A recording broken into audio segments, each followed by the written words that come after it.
안녕하세요. 시편을 읽어주는 남자. 이 시간은 시편 73편부터 77편까지 다루도록 하겠습니다. 자, 시편이 5권으로 되어 있는데요. 이제 센터인 제3권입니다.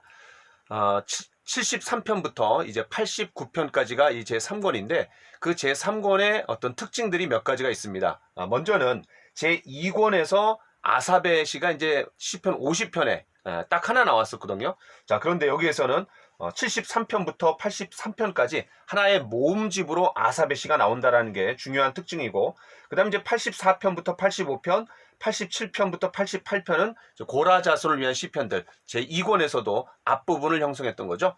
그 다음에 이제 89편이 에단의 시 이렇게 나옵니다. 자, 그 다음에 이제 이 제3권은 제1권과 제2권에서 주로 탄식시가 많았어요. 그런데 이제 이 3권에서는 탄식시보다는 이제 찬양시 쪽으로 흐름이 가고 있습니다. 물론 탄식시가 한 47% 정도 돼요. 50% 정도 이제 반 정도 절반 정도가 되는데, 그러나 앞에 있는 두 권보다는 찬양의 시가 훨씬 많다라는 거. 이게 이제 제4권과 제5권에 가면은 찬양시가 많아지고 있거든요. 자, 그릴로 가는 어떤 징검다리라고 우리가 좀 볼 수 있습니다. 자, 제3권의 주요 핵심적인 이슈가 뭐냐면 남쪽 유다와 북쪽 이스라엘이 이제 멸망하고 그다음 포로로 잡혀갑니다. 그럼 그 이유가 뭐냐? 하나님이 불의하셔서 그러냐? 그렇지 않다라는 거죠. 하나님의 언약 백성으로서 이스라엘 백성들이 그 언약적 신실함을 이스라엘 편에서 저버렸기 때문에 그런 결과를 맞이할 수밖에 없다라는 내용들을 다루고 있는 것이 제3권이다. 이렇게 보시면 좋을 것 같습니다. 자, 그럼 구체적으로 73편부터 보도록 하겠습니다. 자, 지혜시라고 얘기할 수 있는데요. 아마 이 시편에서 가장 유명한 시 중에 하나일 겁니다. 뭐냐면 그런 악인의 형통, 그런 번영을 보면서 이 시인이 굉장히 깊이 갈등하고 있는 거죠. 또 시기심도 생기면서 또 회의감도 생깁니다. 자, 그런데 이제 핵심적인 게 뭐냐면 이 현재가 다가 아니다. 다시 말해서 현재를 뛰어넘어서 미래를 보았을 때 이제 마음의 안정감을 갖고 오히려 하나님을 찬양하게 되는 그런 내용들을 우리가 좀 보게 됩니다. 자, 2절에 보니까 그런 악인의 형통함과 번영함 때문에 이제 거의 넘어질 뻔했다. 미끄러질 뻔했다. 다시 말해서 믿음에서 배반할 뻔했다라는 거죠. 자, 3절. 왜 그러냐? 내가 악인의 형통함을 보고 오만한 자를 질투하였음. 그러니까 시기심에 이제 불타는 거죠. 자, 그 다음 이제 12절. 볼지어다 이들은 악인들이라도 항상 평안하고 재물은 더욱 불어나는도다. 13절. 내가 내 마음을 깨끗하게 하며 내 손을 씻어 무죄하다 한 것이 실로 헛되도다. 예, 굉장히 회의감에 빠진 것 같아요. 자, 16절. 내가 어쩌면 이를 알까 하여 생각한즉 그것이 내게 심한 고통이 되었더니. 자, 17절. 대반전이 일어납니다. 하나님의 성소에 들어갈 때에야 그들의 종말을 내가 깨달았나이다. 그러니까 하나님의 거룩한 임재 속에 이 사고의 대전환이 왔던 거죠. 자, 18절. 주께서 참으로 그들을 미끄러운 곳에 두시며 파멸에 던지시니. 자, 2절에서 시인이 그런 악인의 번영을 보고 자기가 미끄러질 뻔했다 그랬는데 바로 그들이 하나님의 심판에 의해서 미끄러운 곳으로 두시고 파멸에 던지신다라는 내용을 우리가 좀 연관해서 볼 수 있습니다. 자, 결국 이제 악인의 운명을 보고 이 땅에서의 삶이 다가 아님을 깨닫게 되는 거죠. 그래서 이 시인의 소원이 뭡니까? 하나님과의 관계 속에서 사는 것이 가장 큰 축복이다라고 고백하고 있습니다. 그래서 28절에 하나님께 가까이함이 내게 복이라. 예, 바로 이제 다시 평정심을 되찾고 또 하나님을 높이는 그런 시인의 모습을 볼 수 있습니다. 자, 이 시편이 이제 우리에게 보여주는 게 뭐냐면 우리가 당하고 있는 고생과 고난에 대한 하나님의 답변이 뭔가. 예수님이 십자가의 고난과 죽음 후 부활하셨고 또 지금은 하나님 보좌 우편에 앉으셨잖아요. 자, 그래서 이 예수님이 죽은 자 가운데서 다시 살아나사 잠자는 자들의 첫 열매가 되셨다 그랬는데 바로 우리도 그런 부활의 영광에 참여할 것이고 하나님 보좌 우편에 앉으신 그 주님처럼 우리도 하늘에 함께 앉힌 바가 되었다. 에베소서 2장 6절에 나와 있는데 참 이런 내용들이 우리에게 놀라운 그런 희망과 소망을 주는 것 같아요. 그 야고보서에 보면은 이제 가난한 자들 또 부한 자들을 향한 하나님의 어떤 고난을 극복할 수 있는 지혜를 제시하는데 그 가난한 자들을 위해서 제시하는 게 뭐예요?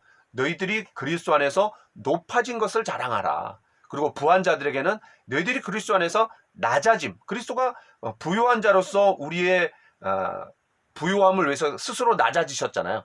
그 주님의 낮아짐을 자랑하라. 바로 여기에서의 모든 이 땅에서 우리가 당하는 고난과 고생의 현실이 끝이 아니라 이제 미래에 마지막 주관자가 되시고 심판자가 되시고 판단자가 되시는 그런 하나님께서 마지막 판결을 내리신다. 이런 안목에서 우리가 그리스도 안에서 가져야 될 자랑과 또 낮아짐을 자랑하라는 그런 내용들을 우리가 좀 생각해 볼 수 있습니다. 자, 그다음 이제 74편. 73편이 개인의 탄식이라면 이제 74편은 공동체의 탄식이라고 얘기할 수 있습니다. 73편이 악인의 멸망을 다루고 있다면 이제 74편은 나라 전체의 멸망을 다루고 있죠. 무슨 말이냐면 이제 바벨론에 의해서 성전이 짓밟히는 것을 한탄하는 그런 탄식시라고 얘기할 수 있습니다. 자, 그러니까 이 74편의 배경이 뭐냐? 바로 남쪽 유다 나라가 바벨론에 의해서 망하게 되는, 성전이 파괴되는 그런 내용이라고 여러분 보시면 좋습니다. 그러니까 제2권에서는 다윗과 솔로몬 시대를 다루었다면 이제 74편이 시작되는 걸 보면은 이제 이 제3권은 바로 나라가 망하고 포로로 잡혀가는, 왜 그렇게 됐느냐, 이런 내용들을 다루고 있는 거죠. 자, 3절 원수가 성소에서 모든 악을 행하였나이다. 또 6절에서 8절에 보니까 그런 성전의 파괴의 현장들을 아주 생생하게 묘사하고 있습니다. 자, 특별히 14절에 리오야단이라는 말이 나오는데 이제 가나안의 신화에 등장하는 바다의 괴물입니다. 혼돈의 괴물이에요. 그런데 하나님께서 이제 제압하신다라는 것을 이야기하면서 그런 가나안 신화의 어떤 내용들을 끌어오는 겁니다. 자, 22절 하나님이여 일어나 주의 원통함을 푸소서. 바로 하나님께서 복수해 주시기를 이제 바라고 있는 거죠. 자, 75편 찬양시라고 할 수 있습니다. 그러니까 이 75편과 76편은 심판자이자 용사와 전사이신 하나님을 묘사하고 있습니다. 자, 2절부터 5절 오만한 자들에 대한 심판을 이야기하고 있고요. 4절에서 뿔을 들지 말라 하였느니 또 5절에서 너희 뿔을 들지 말며 교만한 목으로 말하지 말지어다. 그러니까 이 뿔이라는 건 뭐예요? 어떤 능력을 상징하는 거죠. 그 능력을 하나님 앞에 함부로 들이대지 말라는 거죠. 하나님께서 다 그냥 꺾으신다라는 거예요. 그 교만을 떨지 말라 이런 말입니다. 자, 6절부터 8절 오직 하나님만이 사람을 낮추기도 하시고 높이기도 하신다라는 거죠. 자, 8절 하나님이 분노의 잔을 악인을 위해서 이제 쏟으실 것인데 이 잔은 사람을 비틀거리게 하는 또 이 의식을 잃게 만드는 포도주로 가득 차 있어요. 또 막 뭔가를 막 섞었어요. 이런 이 잔과 같은 비유는요, 나중에 이제 예언자 또 선지서에 보면은 그런 선지자들이 자주 사용하는 은유입니다. 자, 9절부터 10절 오만한 자를 심판하시는 이제 하나님을 찬양하는 것으로 이제 마무리하고 있습니다. 자, 신약 성경에 보면은 예수님께서 십자가 고난을 당하실 때 하나님의 분노의 잔을 우리를 대신해서 마시시는 거죠. 마태복음 26장 42절에 보니까 그런 하나님의 분노의 잔, 심판의 잔을 이제 예수님 마십니다. 따라서 우리가 이 잔을 마실 필요가 없는 거죠. 무슨 말이에요?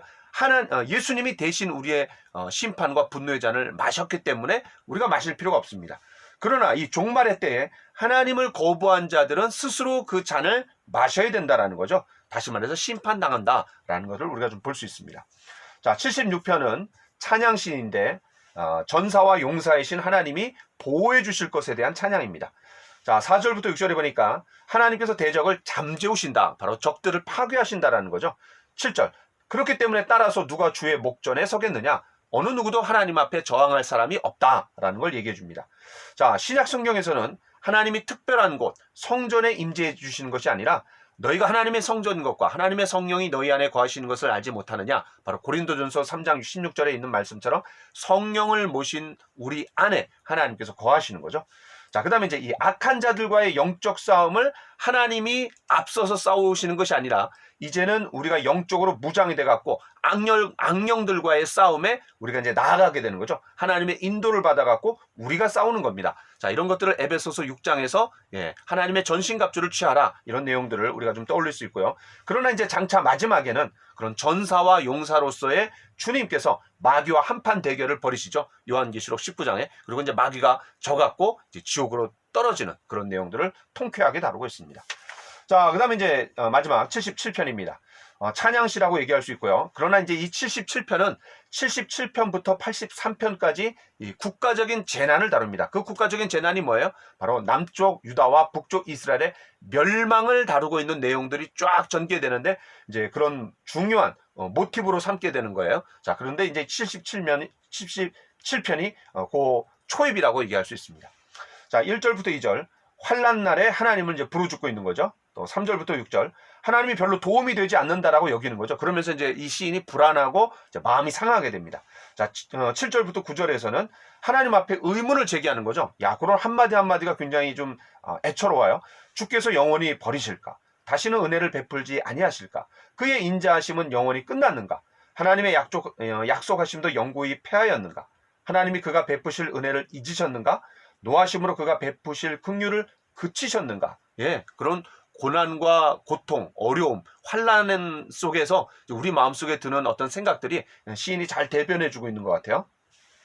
자, 10절부터 11절. 야, 이제 시인의 사고의 대전환이 일어납니다. 뭐죠? 과거 하나님께서 역사하신 위대한 행위를 기억하며 하나님은 오히려 찬양하고 있는 거죠. 그러니까 자신의 현재 상태에 집착해갖고 함몰되어서는 안 된다라는 겁니다. 그때 하나님 앞에 눈을 들어서 시선을 고정하는 거죠. 그러므로 말미암아 우리 안에 있었던 그런 고통이 기쁨으로 변하게 되는 그런 대전환점입니다. 자, 제가 한번 읽어보겠습니다. 10절, 11절. 또 내가 말하기를 이는 나의 잘못이라 지존자의 오른손에 해 곧 여호와의 일들을 기억하며 주께서 옛적에 행하신 기이한 일을 기억하리이다. 예, 그런 아픔, 고통 이거에 대한 해독제가 뭐냐? 과거에 하나님께서 역사해 주신 그런 위대한 일들을 기억하고 묵상하고 이 고통이 찬양으로 기쁨으로 바뀌는 것을 우리가 좀 생각해 볼 수 있는 거죠. 자, 12절부터 20절 특별히 과거에 그런 하나님이 이루신 위대한 일이 뭡니까? 출애굽의 역사가 가장 중요하죠. 여러분 신약 성경의 가장 위대한 기적은 예수님의 부활입니다. 그렇다면 구약 성경의 가장 위대한 하나님이 이루신 그런 기적이 뭐냐? 놀라운 일이 뭐냐? 그건 바로 출애굽, 특별히 홍해를 건넌, 육지처럼 건넌 홍해 도하의 사건이에요. 자, 그래서 이 출애굽의 역사를 기억하면서 하나님을 찬양하고 있고, 특별히 그 절정의 순간이 뭐냐? 바로 홍해 도하. 그거를 이제 묘사하고 있는 것이 후반부의 내용입니다. 자, 20절. 주의 백성을 양떼같이 모세와 아론의 손으로 인도하셨나이다. 자, 그래서 이 시인이 현재 처한 위기 상황에서도 목자이신 하나님께서 자신을 인도해 주실 것에 대한 기대와 고대가 여기 담겨 있는 것 같아요. 자, 이것을 이제 우리에게 끌어와서 우리가 어떻게 적용할 수 있는가? 우리 역시도 예수님의 십자가와 부활을 기억하면서 그런 현재의 고통을 이기고 미래에 대한 소망을 확신하며 우리가 살아갈 수 있는 거죠. 자, 여기까지 하겠습니다. 감사합니다.